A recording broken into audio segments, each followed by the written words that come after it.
The most interesting feature of my history was me learning to read and write under somewhat marked disadvantages.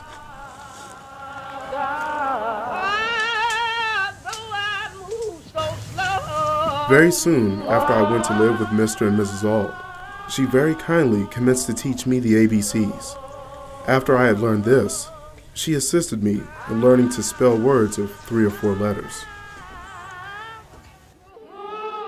Just at this point of my progress, Mr. Auld found out what was going on and at once forbade Mrs. Auld to instruct me further, telling her, among other things, that it was unlawful as well as unsafe to teach a slave to read.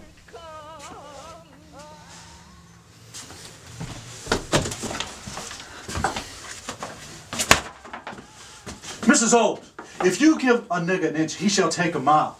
A nigger's to do nothing but to obey his master, to do exactly what he is told. Look at him. If you teach him to read, if you teach that to read, there'll be no keeping him. He will be unfit to be a slave. This is a truth he must know, a truth he must understand. Now come here, boy. Come here right now.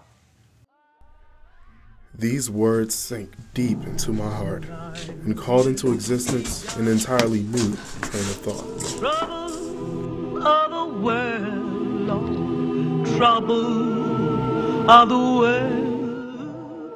Trouble, Lord. Whilst I was saddened by the thought of losing the aid of my kind mistress, though conscious of the difficulty of learning without a teacher, I set out with high hope and a fixed purpose, at whatever cost of trouble, to learn how to read. From my earliest recollection, I date the entertainment of a deep conviction that slavery would not always be able to hold me within its foul embrace. And in the darkest hours of my career in slavery, this living word of faith and spirit of hope departed not from me, but remained like ministering angels to cheer me through the gloom. This good spirit was from God, and to him I offer thanksgiving and praise. Sincerely yours, Frederick Douglass.